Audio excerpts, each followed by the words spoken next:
அன்னைக்கு ஒரு நாள் கடல் பக்கமாக நடந்து போயிட்டு இருந்தேன்னா இவ்வளோ நண்டு கிடச்சிச்சு. அதை வச்சு தான் இன்னைக்கு வேற லெவலில் ஒரு குழம்பு பண்ண போகிறோம். சும்மா சொன்னேன், நிறைய பேர் அந்த மாதிரி சொல்லுவாங்கல்ல, அந்த மாதிரி நானும் சொல்லி பார்த்தேன் வீடியோ எப்படி இருக்குன்ட்டு. நண்டு குழம்பு இன்னைக்கு ஒரு புடி. ஹாய்ங்க, வெல்கம் டு மை சேனல். இன்னைக்கு நம்ம சேனல் என்ன பார்க்க போகிறோன்னா, ரொம்ப டேஸ்டியான ஒரு நண்டு குழம்பு ரெசிபி தான். ஆக்சுவலாக அது வந்து ஊரில் இருக்கும்போது நான் பண்ண வீடியோ. அதுக்கப்புறம் இங்கே வேலை ரொம்ப பிஸி ஆயிடுச்சு, வீடியோ எடுக்க முடியல. அதனால அந்த பழைய வீடியோ தான் எடிட் பண்ணி போடுறேன். நண்டு குழம்பு வந்து நிறைய டைப்பில் நானே வச்சிருக்கிறேன். ஆனால் இது வந்து தேங்காய் பால் எடுத்து வச்ச குழம்பு வேற லெவல் டேஸ்ட்டுங்க.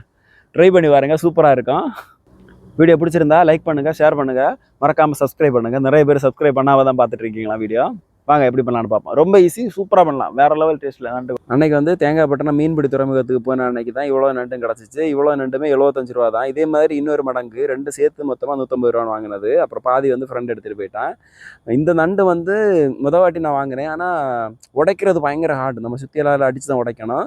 மற்ற மாதிரி டேஸ்ட் வந்து சூப்பராக இருந்துச்சு. அதுக்கப்புறமா குழம்பு வைக்கிறதுக்கு தேங்காய் பால் வேணும். அதுக்காக நான் தேங்காய் திருவி எடுத்து வச்சிருக்கிறேன். இந்த வந்து மிக்சி ஜாரில் போட்டு ஒரு 2-3 வாட்டி பால் பிழிஞ்சு எடுத்துக்கோங்க. அப்போ தான் வந்து நமக்கு குழம்பு கரெக்டாக இருக்குது. ஆனால் தண்ணி எதுவும் ஊற்றாமல் நம்ம இந்த தேங்காய் பால் ஊற்றி தான் வந்து குழம்பு வைக்க போகிறோம்.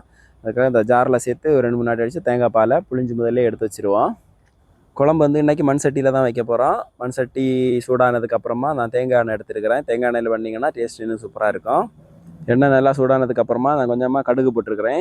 என்ன பண்ணுறது, கடுகு போட்டால் தான் ஏதோ கடுகு கருவேப்பிலை போட்டால் தான் சமைச்ச மாதிரி இருக்குது, அதுக்காக போட்டிருக்கிறேன். அப்படி இல்லைனா ஜீரகமும் பெருஞ்சீரகம் சேர்த்துக்கலாம். கொஞ்சமாக அப்புறம் ஜீரகமும் பெருஞ்சீரகம் சேர்த்துருக்கு. இது எல்லாமே கொஞ்சம் அந்த எண்ணெயில் நல்லா ஃப்ரை ஆகட்டும். மண் சட்டியில் வைக்கிறதா இருந்தால் கண்டிப்பாக தீயை ரொம்ப சிம்மில் வச்சுருங்க, இல்லைனா சீக்கிரமாக வந்து கருக ஆரம்பிச்சிடும்.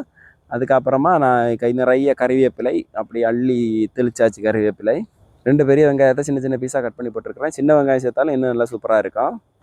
அப்படியே இந்த வெங்காயத்தை இதில் போட்டு சட்டியில் போட்டு நல்லா வந்து வதக்கிடுங்க. ஓரளவுக்கு நல்லா வதங்கினா தான் சூப்பராக இருக்கும். கொஞ்சமாக வந்து மஞ்சள் தூள் சேர்த்து உப்பும் சேர்த்தோன்னா சீக்கிரமாகவே வதங்க ஆரம்பிச்சிடும் வெங்காயம். அதுக்காக கொஞ்சமாக சேர்த்துருக்குறேன். இப்போ இதையும் போட்டு வெங்காயத்தோட கலர் மாதிரி ஒரு அளவுக்கு நல்லா கிரேவி மாதிரி வரணும். அந்த அளவுக்கு நம்ம இதை வதக்கி எடுக்கணும். பாருங்கள், வெங்காயம் வந்து நல்லா வதங்கி வந்துருச்சு. வெங்காயம் ஓரளவுக்கு நல்லா வதங்கினதுக்கப்புறம் இஞ்சி பூண்டு வந்து இடித்து வச்சுருக்கிற அதையும் சேர்த்துக்கலாம். இன்றைக்கி என்னோடய உதவியாளர் வந்து மிஸ் அதிதி, அவங்க தான் இன்றைக்கி எனக்கு ஹெல்ப் பண்ண வந்திருக்காங்க. அப்பா வந்து பாவம் ஒத்தையில் கஷ்டப்படுறாரேன்னு ஓடி வந்தாங்க. நான் தான் போடுவேன்னு. இஞ்சி பூண்டு பேஸ்ட் ஓரளவுக்கு வதங்கினதுக்கப்புறமா நான் வந்து தக்காளி சேர்த்துருக்கேன். நான் இல்லை, அதிதி வந்து தக்காளி போட்டிருக்கா. இப்போ இந்த தக்காளி இந்த வெங்காயம் எல்லாமே ஓரளவுக்கு நல்லா வதங்கணும். நல்லா வதங்கினதுக்கப்புறமா தான் நம்ம மசாலா சேர்க்கணும். என்னோடய பொண்ணு வந்து எனக்கு சமைக்கிறதுக்கு உதவி பண்ண அந்த சந்தோஷத்தில் மசாலா போடும்போது வீடியோ எடுக்க மறந்துட்டேன். ஸ்பெஷலாக எதுவும் மசாலா கிடையாது, மிளகாத்தூள் மல்லித்தூள் தான். காரத்துக்கு ஏற்ற மாதிரி போட்டுக்கோங்க. நான் 1 ஸ்பூன் அளவுக்கு தான் காஷ்மீரி சில்லி தான் போட்டிருக்கிறேன். நான் பிள்ளைங்க ரொம்ப காரம் சாப்பிடாது. அப்புறமா 1 ஸ்பூன் மல்லித்தூள் போட்டிருக்கிறேன். வேறு எதுவும் ஸ்பெஷல் மசாலா ஒன்றுமே கிடையாது. கடைசியாக நம்ம கொஞ்சமாக கரம் மசாலா தூள் கொஞ்சமாக ஒரு வாசனைக்காக போட போகிறோம்.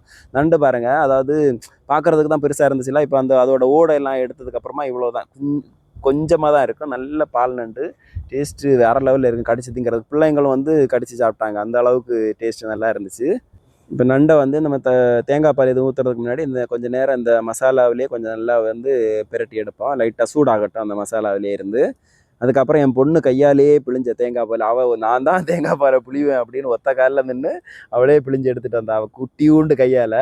அதனால தான் குழம்பு பயங்கர டேஸ்ட்டாக இருந்துச்சா என்னென்னு தெரியல. அந்த மாதிரி தேங்காய் பால் சேர்த்துருக்குறோம். இப்போ இந்த தேங்காய் பால் அப்படியே மூடி போட்டு நம்ம வந்து நல்லா வேக வைக்கணும். நண்டு வந்து ஓரளவுக்கு நல்லா சாஃப்ட் ஆகிற வரைக்கும். கொஞ்சமாக வந்து வாசனைக்காக கொஞ்சமாக நம்ம கரம் மசாலா தூள் சேர்த்துருக்குறேன். இதுதான் அது கொஞ்சம் அந்த வாசனை வந்து ரொம்ப போடக்கூடாது, அப்புறம் அதோட நெடி தான் அதிகமாக இருக்கும். மூடி போட்டு நல்லா வேக வைக்கணும். வேக வச்சுட்டு ஒரு 10-15 நிமிஷம் போல் கழித்து நம்ம ஓப்பன் பண்ணி பார்த்தோன்னா இந்த அளவுக்கு கிரேவி செம திக்காக சாப்பிட்றதுக்கு வேறு லெவல். அப்படியே சொல்லும்போதே நாக்கில் எச்சி ஊறும், அந்த அளவுக்கு டேஸ்ட்டு சூப்பராக இருந்துச்சு. நண்டுமே வந்து நல்லா வெந்து நம்ம பிள்ளைங்க எல்லாம் எடுத்து கடிச்சு சாப்பிட்ற அளவுக்கு இருந்துச்சு. சூப்பராக இருந்துச்சு. கிரேவி வந்து வேற இல்லை. எனக்கு கிரேவி தான் ரொம்ப பிடிச்சிருச்சு. கொஞ்சமாக இருந்தால் கூட அப்படியே நம்ம எடுத்து சோத்தில் பிசைஞ்சு சாப்பிடும்போது வேறு லெவலில் இருந்துச்சு. பிள்ளைங்களுமே நல்லா விரும்பி சாப்பிட்டாங்க. பொண்ணு வந்து கொஞ்சம் பயந்தா, முள்ளு குத்திடுன்னு அவளுக்கு உடச்சி கொடுக்க கேட்டிருந்தா. ஆனால் பையன் வந்து நம்மளை மாதிரியே தான் உட்காந்து அடித்து நகர்த்திட்டான். எவ்வளோ கொடுத்தாலும் சாப்பிடுவான் நண்டு. அவனுக்கு வந்து ரொம்பவே நண்டு சாப்பிட்றது ரொம்ப பிடிக்கும், அதை எடுத்து கடிச்சு சாப்பிட்றதுக்கு. இந்த நண்டு வேறு நம்ம நார்மலாக வந்து ரொம்ப ஹார்டாலாம் இருக்காது. நம்ம மொத்தமாகவே நம்ம கடித்து அப்படியே மென்று சாப்பிடலாம். அந்த மாதிரி டேஸ்ட்டில் தான் இருந்துச்சு. சூப்பராக இருந்துச்சு.